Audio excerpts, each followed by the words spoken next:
MHO Talk Show.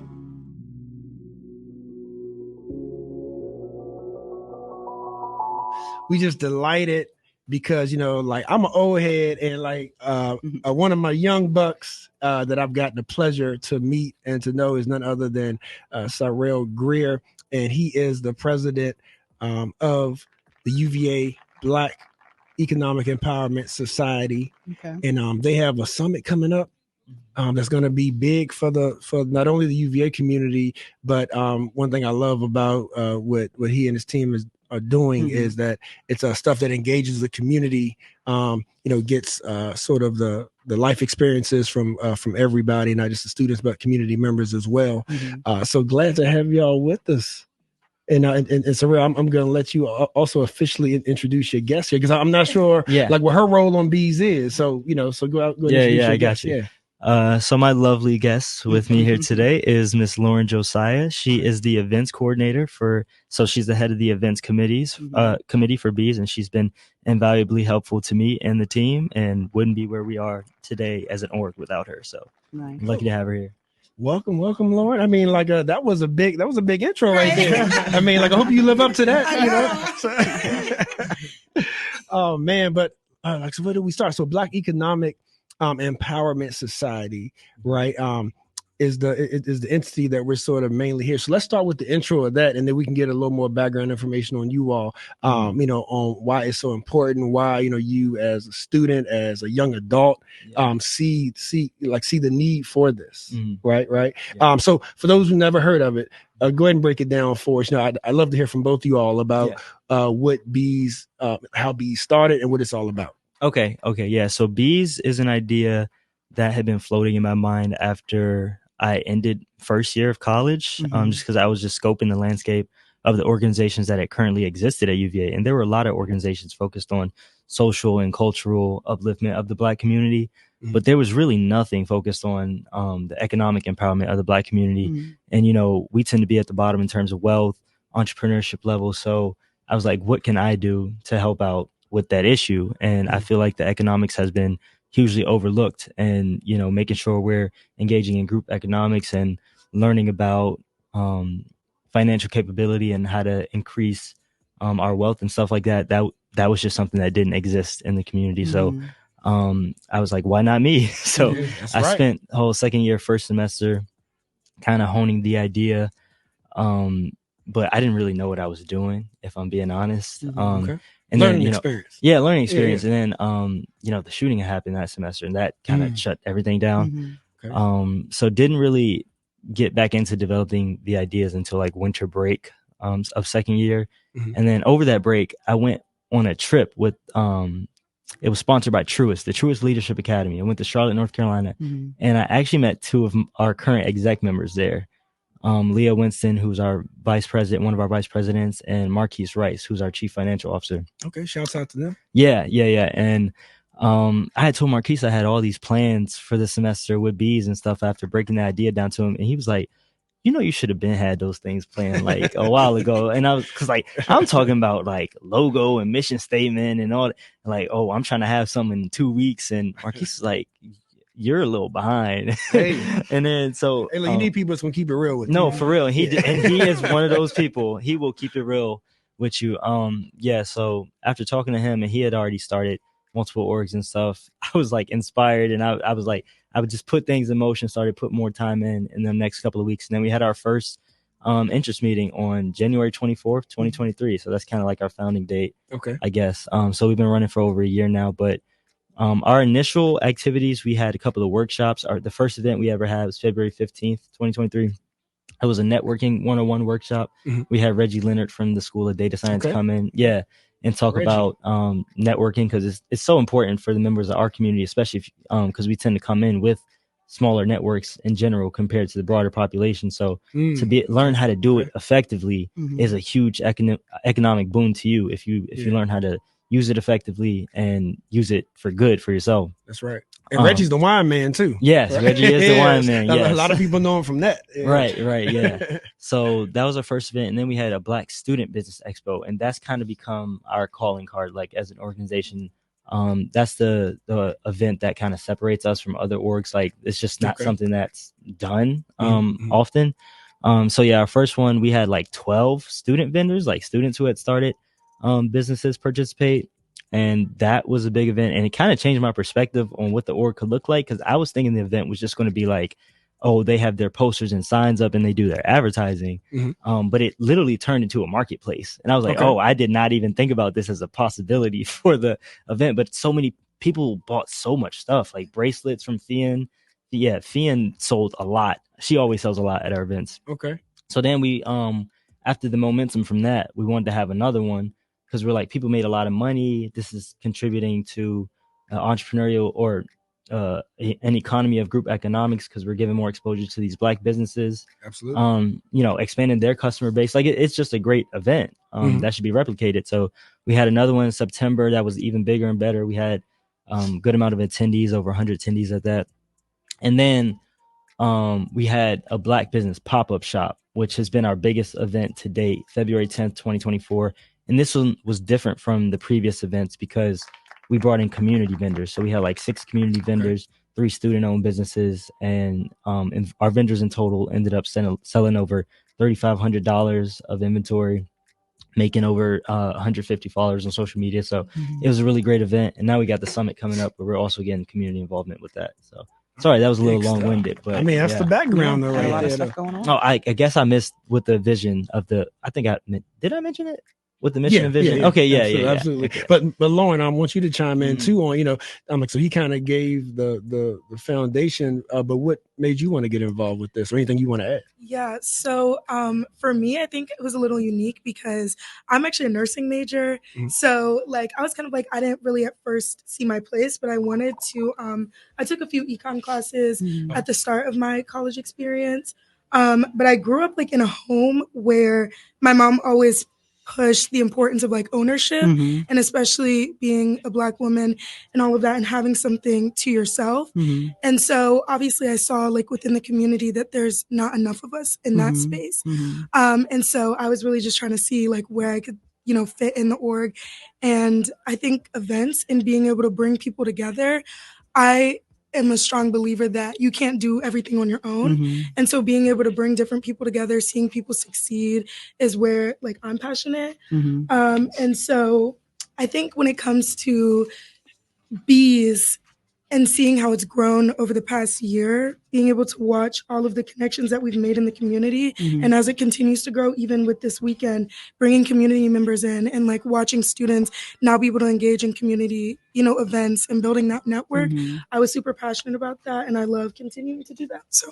Yeah. Oh, thank you. Thank you for that. And Cyrell, so, since she so eloquently took it there, like what was your background coming into school and then leading up to you even feeling fit to lead such a society such as Bees? That's a great question. There's a lot that goes into that. So I was blessed with 2 great parents. I grew up in a kind of unconventional household, same-sex family. My 2 moms raised me great. I think they did a great job, and I'm super fortunate to have them in my life and to have raised me in the way they did.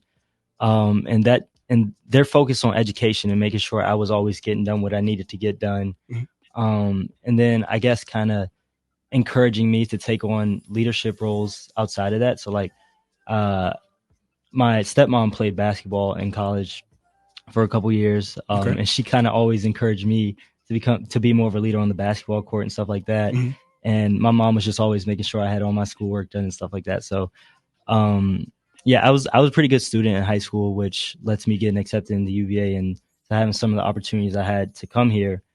And I feel like I was just put in a position to where I had the freedom to where I was able I was able to start a student organization because, I didn't have, I wasn't in the unfortunate circumstance where I had to be working 2-3 jobs, which some of my friends who are amazing people didn't have the opportunity to start organizations like Bees because they had to worry about where they was going to get their income from to be able to fund their college education. So just taking advantage of the opportunities that I've been afforded and maximizing on them has really been what led me to feeling like I was fit and then actually executing it.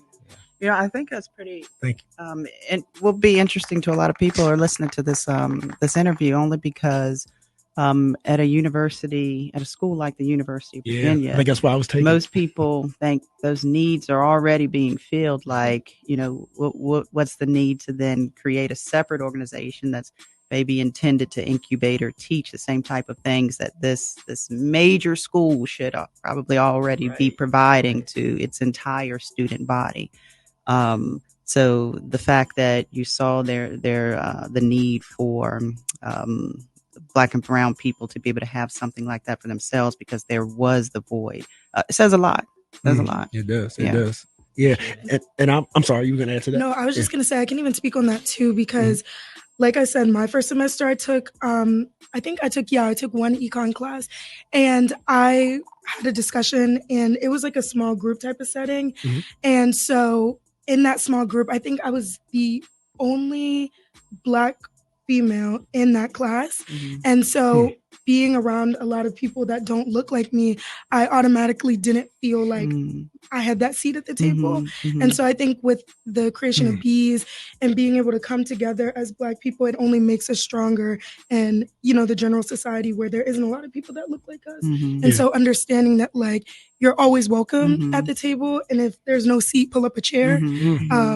I think that's why I appreciate it. And even at a school like UVA, where people would think those needs are met, you still need that additional support. Yeah. Now, a lot of us have sort of the big brother complex, as it's called. So I'm curious, how much of an onus do y'all put on yourselves when it comes to feeling like, wow, like I made it to UVA. Like I need to make sure that we're empowered, right? And I may be asking that in the vein of this conversation of sometimes we have like two perspectives, like outside looking in, right? UVA, and let's keep it 100, right? Yeah. It's like some people look at it and like, oh, y'all UVA students, so y'all, like bougie, uppity, you came from well-to-do. Automatically, people think that, right? Yeah. But then there's some who celebrate it. I think the other side celebrates and saying, wow, congratulations, y'all made it to that prestigious institution. Like rep us well kind of attitude. You know what I mean? So I'm curious, like, what's y'all's experience been with those two perspectives, and if you do feel an onus, to do things such as this empowerment work? Oh yeah, no, that's a good question.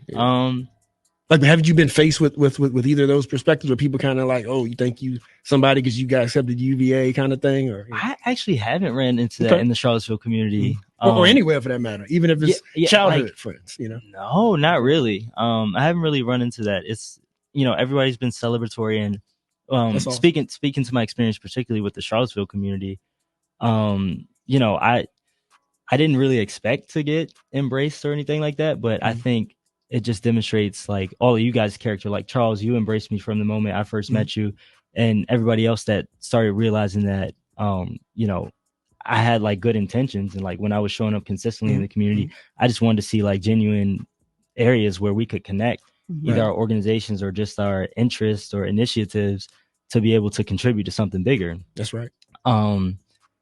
So yeah, that was like, once everybody realized that, because the first conversation I had with anybody from the community was with Quentin Harrell, who's going to be one of our panelists this weekend. And he was telling me about how in the past, like some of the initiatives are like for school projects or like just like temporary things. They're not always like genuine attempts to connect with the community. And ever since that moment, I've always remembered that when he told me that, and he was like, you got to show up. Like, he invited me to the Seville Brothers hangouts, and that was the next thing I showed up to, and I enjoyed that so much. Like, just being around a bunch of older dudes who had all this knowledge and wisdom. I felt like I walked away from that experience, and we was just it was Belmont Pizza that we were at. So it's not like it was just dudes sitting around and talking and like sharing knowledge, and I just gained so much from it. I was like, other people could gain a lot from this. So, I kept showing up and just seeing where we can make those connections. And I just haven't felt that ostracization from the community at all. Or like I said, from anybody in my family or anything. So I guess I've been lucky. I don't know. That's awesome. That's awesome. What about your experience? I was just sitting here trying to think. I was like, honestly, I have not felt that either. I think the second I got accepted to UVA, my mom obviously told like all of her friends, and so everybody was like beyond excited. And so yeah, I think it's just been an overwhelming like sense of people being proud. And so I haven't felt that either. I think I've been lucky. And then yeah, within the Charlottesville community, I think it's kind of like, okay, congratulations, like you made it, and like you're going places and expecting some level of success, I guess. But yeah. And Max, I'm curious on your opinion too. As someone, you see Lauren, and you were someone who went to school and had a business idea. For y'all that don't know, this show that we're on right now started as a school project. For Maxilia. Wow. So Max, I know some things that got to be running through your head as far as you looking at this young lady and seeing some of yourself. Yeah. I totally get sometimes when a person says that they lack having experienced certain things in situations that seem so prevalent and unavoidable for others, people are a little bit shocked by it, right? It does seem like an oddity, but I totally resonate with the two of you in saying that you haven't experienced those type of like negative sort of things throughout your journey of being a student at the university and starting this nonprofit here. But it's the only thing I really have to say about this for the two of you is that good for you for both A, recognizing the need, and two, being bold enough, especially in the space that you're in right now, being bold enough to then step out and create something with the understanding that, okay, this is going to be judged a little bit. I don't know how people are going to receive this. And I just got to, prepare myself for it and push through that anyway. So good for you for being able to do that and being willing to give back to the community as well. Yes, indeed. So we are joined by Lauren and Sorrell of Bees at UVA, the Black Economic Empowerment Society. So y'all enjoy Black Alumni Weekend? Did y'all participate? Yeah. It's my first Black Alumni Weekend. I had a ball. Now your third year. What year are you? I'm second year now. So second year. Okay. So y'all had a ball. Yeah. It's my favorite weekend here because we quite literally take over the school. My first year, I just remember feeling so empowered that weekend. I was just like, and I don't know if y'all saw the pictures that came out of that weekend, but like there was a picture that went kind of viral of like all the Black people in the amphitheater, and we were like doing the girl I got this swag. The swag surf. And that picture was just so amazing, and it just captured the moment perfectly. Yeah. So it's an amazing weekend. Yeah, that's awesome. And we'll go to break shortly, and then when we come back, we'll dive deep into the summit and what people can expect from the summit, and then talk a little bit about the other future goals of Bees. But so as you said, you've been very intentional about tying in the community. So there's an old term y'all probably heard by now called the town and gown, town versus gown. So you have sort of UVA, then you have Charlottesville, right? And people sometimes feel like that is worlds apart. So why do you feel that is important though? For you to step outside of grounds and engage in the community, and is that more so a shared perspective that you're seeing of Black students that feel like, wow, like I need to find my community here, versus them saying, no, like we have our own community on grounds. Yeah. So the reason I thought it was important initially was because of the history. And like I had learned the history a couple years ago during like a tour. There's an organization on grounds who gives tours called HEAL Tours, history of enslaved laborers at the university. Yep. And I just remember learning that history and then digging deeper into Black Charlottesville history and learning about Vinegar Hill and all the other neighborhoods that were destroyed and stuff like that. And I'm just like, we got to be doing more to connect with the community. Like there's just no reason that the history should be like this. And there's not enough attempts being made to like mend those gaps and like repair the wounds. You know what I'm saying? So that was initially why I thought it was important. And then I included as one of the 6 core purposes of the Black Economic Empowerment Society initially to connect Black Charlottesville and Black UVA. But then like once I started getting into the community myself, I realized that it was important for other reasons. Like this community is just super vibrant and there's just so much out there. Like BPN is out there always having events and like looking for opportunities for people to connect and network with each other, and students could benefit largely from that.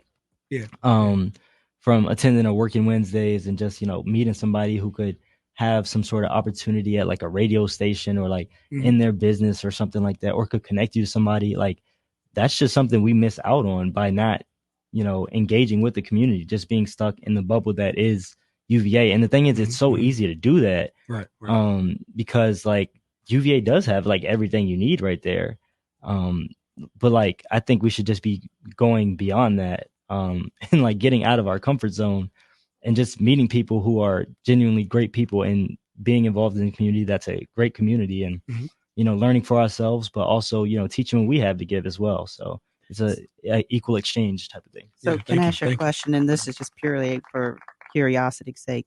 What do you think makes you uniquely equipped to be able to bridge that gap between Black UVA and the Black community in Charlottesville? Yeah. So that again is just a thing of me like taking advantage of the opportunities that I've been given. So I ride a bike everywhere. That's one thing that I do. And I think a lot of people know me for like being on my bike, and like I don't have a car. So like I feel like a lot of people will be turned off by going out into the town immediately because they'll be like, oh, I don't have a way to get there. But I'm like, bike is a 10-minute bike ride. That's not that much effort. 15 minutes. Like I'll do that to be able to get somewhere that could potentially change my economic future. Like, yeah, like definitely. And like I said, just not having to work so many jobs and being empowered by the position that I've been, afforded here by, winning the scholarship that I did and stuff like that. I just haven't had to worry financially about a lot. So it's kind of like put me in the position to where I could explore a lot. And then I found out that this is what I wanted to do. This is what the community needed. And then also adding in the aspect that like I like am genuine, like I've always been someone who's kind of community involved. So it's kind of like a natural transition thing for me to get involved in the community out here, even though it took a while. Like it didn't happen to my second year. Like first year I was in that bubble, but it was like inevitably going to happen that I would get outside that bubble. Yeah. And Lauren, what about yourself when it comes to balancing being on grounds with being in the community? Yeah, I think coming to UVA, I think we have the unique luxury of already having such a tight-knit Black community at UVA. And so I think that in and of itself has empowered me to now want to go outside of that, because we have such a strong community on grounds that it's like, okay, why not share this with the greater community?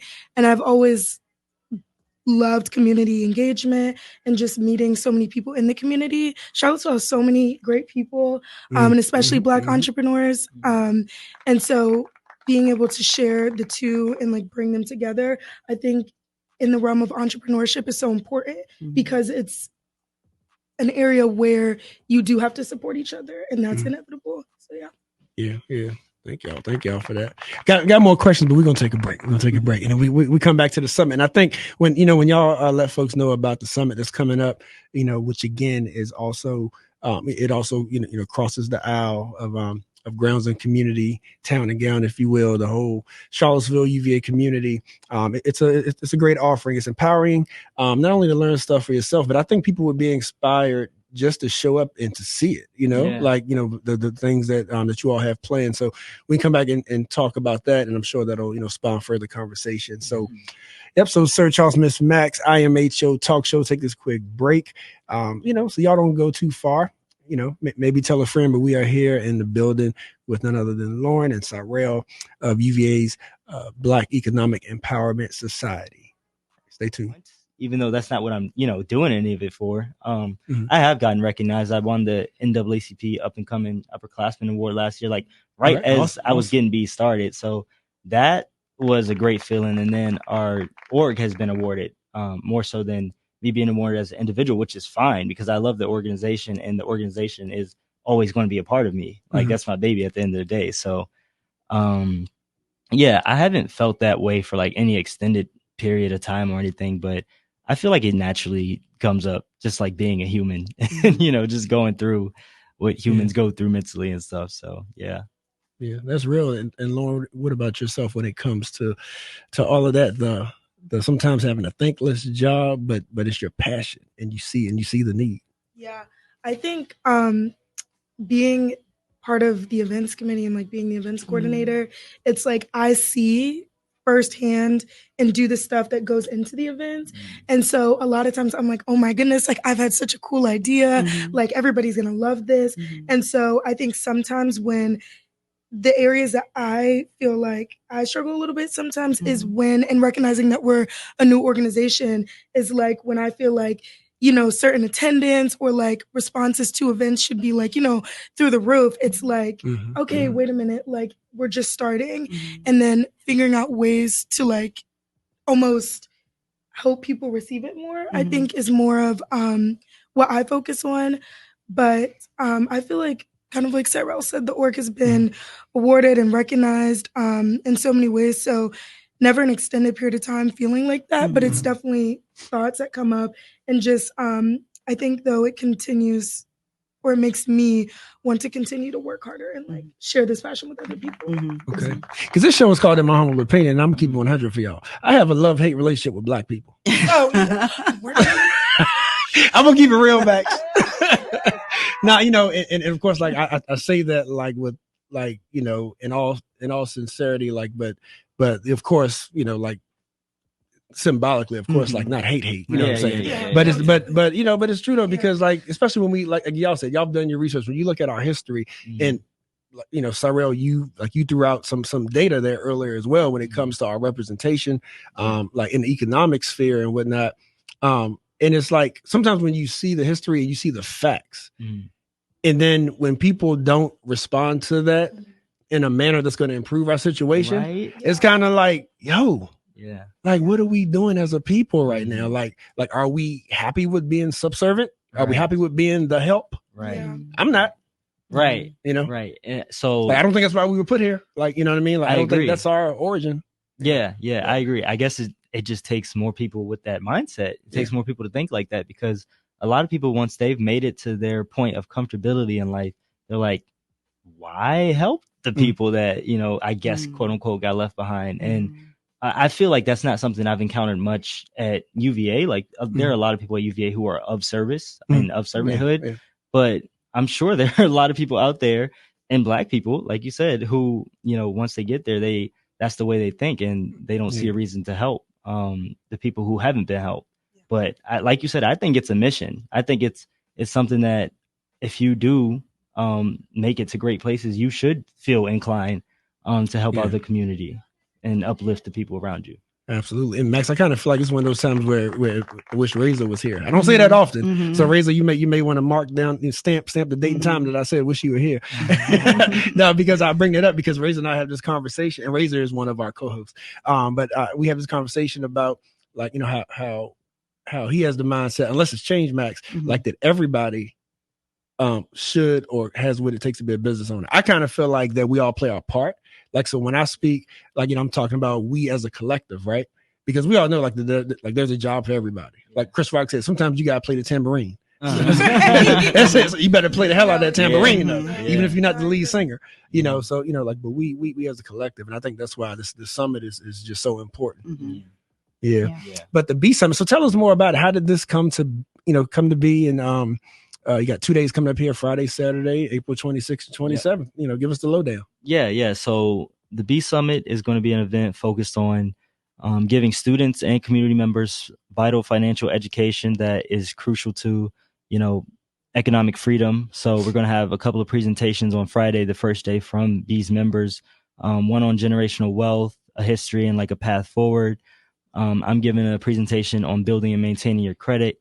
Maya, who's one of our finance committee members, is giving a presentation on budgeting, and Marquise, our chief financial officer, will be giving a presentation in addition to Maya, on scholarships, how to find and win scholarships, like how to write. So a lot of people don't think about writing as an economic skill, but it most certainly is. So that's going to be day one, and then we're going to have an hour in between presentations. So first presentations, 2 to 3, 2 30-minute presentations. And then the hour in between is going to be an hour of Black economic history trivia. So Lauren and the events committee have developed an amazing set of questions that'll educate people. And then we have prizes for the winners. We're going to have some Visa gift cards Nice. for the top 3 winners. And then day 2 is the day that BPN is coming in the mix, and then Vinegar Hills co-sponsoring. We are going to have panelists. So our empowerment panel. We got Sir Charles Lewis right here, Hey. the host of the talk show and president of Black Professional Network. We got Quentin Harrell, who is a serial entrepreneur in the area, has done a bunch of amazing things. And then Ray Elliott, who is doing a lot of great stuff in energy. So if any of those areas appeal to you, media, construction, energy, like any of that stuff and beyond, because these people have a lot of experience, come and hear about their journeys, their paths to success, but also come contribute to a community conversation where we're inviting the community in addition to Black UVA students, to have a conversation about what mutual economic development looks like. Like, how can we collaborate with the community as the Black UVA community to increase, the economic state of Black Charlottesville and Black UVA. So we're both gaining from the relationship that we have. So that's going to be from 1 to 2:30 on Saturday, April 27th. And then from 2:30 to 4, we will have catering from Run Punch Jamaican restaurant, and we'll be in the multi-purpose room of the Rotunda for like a more informal meet and greet with our panelists. So we don't just want to have the formal aspect and everything serious conversation, we want to have, a fun aspect to it as well, more loose aspect. So our amazing panelists can interact with UVA students can interact with them, and we can help improve relationships at the end of the day. So that's a beautiful thing. And Lauren, I'm sure you got something to add to that. Yeah. I know he covered it, but but your involvement in it and what you hope to get out of it. Yeah, I'm really excited. I think Cyrell is definitely the one who goes out in the community to meet a lot of people. So I'm really excited to meet, the panelists and just hear more about the history behind UVA and the Black community and, be more in tune with that. And then even to just meet the panelists, I get to meet you today, so I'm excited about that. But and especially Ray Elliott, seeing a Black female entrepreneur and getting her perspective. But I'm excited to just be in the atmosphere of Black entrepreneurs in Charlottesville. Now, how can people find out more information? Do they need to sign up? Do they need to have a ticket? Or where do they go? Yeah. So you can find tickets. Tickets are free. And like I said, there's going to be free food on both days and the event is free, and you'll be gaining a lot of tools to be able to hopefully revamp your economic future. Free food and prizes. Yeah, free food and prizes. Don't forget, we got both. Yeah. We bring the whole package. But anyways, yes, you can find more information on our Instagram. That's bees@bees_at_UVA. Our website, bees@uva.org. Okay. And you can acquire tickets. It's in our description on Instagram. So we got day 1 tickets and day 2 tickets. And like I said, both are free, but you acquire those on Eventbrite. Just so we can make sure everybody's accounted for. Hey, tell me that website one more time. We'll put it in. Bees, BEES, at UVA.org. Yeah. Right. So you can acquire tickets either from the homepage of the website or the description in the Instagram bio. Good stuff, man. So proud of y'all. Keep moving forward. But I'm also curious because this makes me think about how there's states now, right? I'm gonna get a little political on y'all too. I'm gonna check. I'm gonna check this coming. I'm gonna see if y'all been paying attention in political science too. But the hammer that's coming down on states when it comes to all things DEI, right? Like all things that represent anything opposite of white supremacy. Yeah. In my humble opinion. So I'm curious. You all's take being young students. Do you feel that the world is in a space where our educational institutions can approach everybody on the same playing field?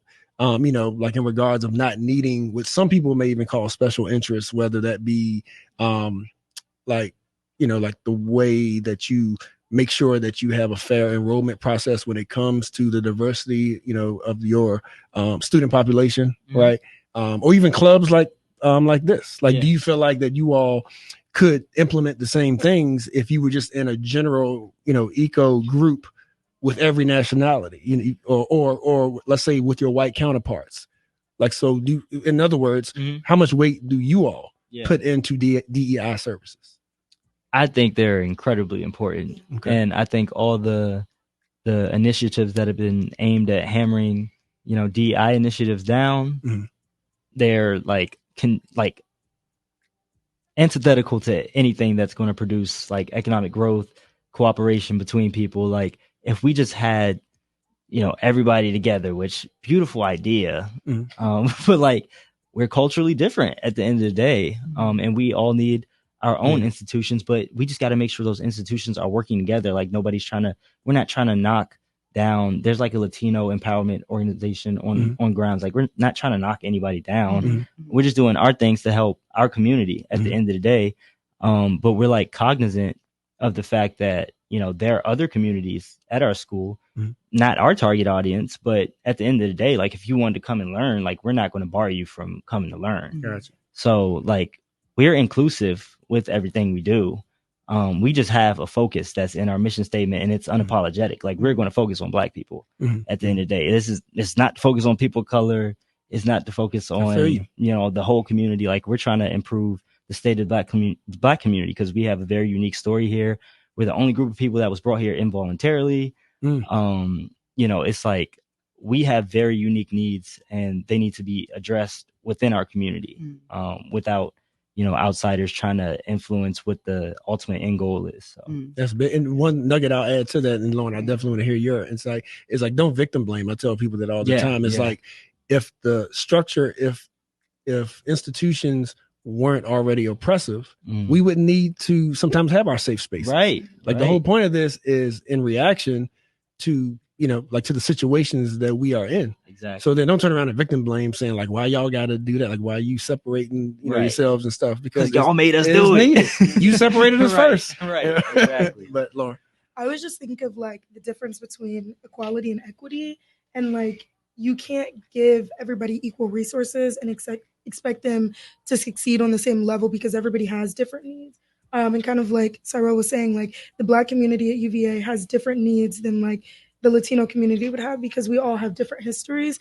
And so if we were to just all sit in one room and give people, just broad information, it's like you're no longer targeting what everybody's need is.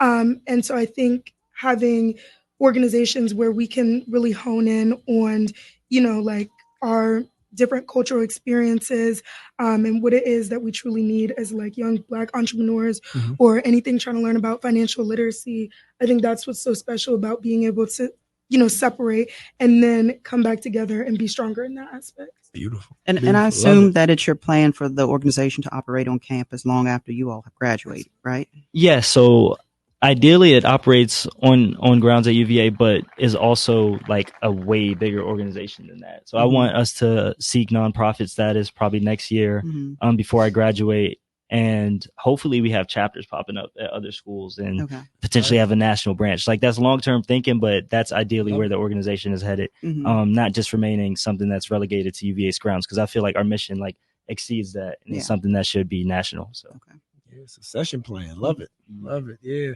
Well, Lauren and Cyril, thank you all. Thank y'all. You feel like we're missing anything? Did we cover all you want the folks to know about bees? You gave the website. So, if there's ways for them to reach out and find more ways to support, I'm sure it's probably on your pages, right? Yeah. Like I said, if you guys want to check us out on Instagram, it's at bees_UVA. And then our website is bees@uva.org. If you want to support us financially, there's a link in our Instagram bio. It's a Give Campus link. The Give Campus website is where you can donate directly to us. Other than that, just make sure you share, like, comment on all our stuff on our social media pages. We also have a LinkedIn page. You can just check us out on there. Put in our name, Black Economic Empowerment Society, and we have a lot of the same stuff that we post on Instagram. But just share it wherever. Good stuff. Good stuff. Well, thank you all. Thank you all. Miss Max, you good? That's it. Enough said. Thank you, Cyril, Lauren. All right. Good luck with the organization. Best of luck on your upcoming event. Thank you. Continued success. That's right. This weekend. See y'all there, April 26th and 27th.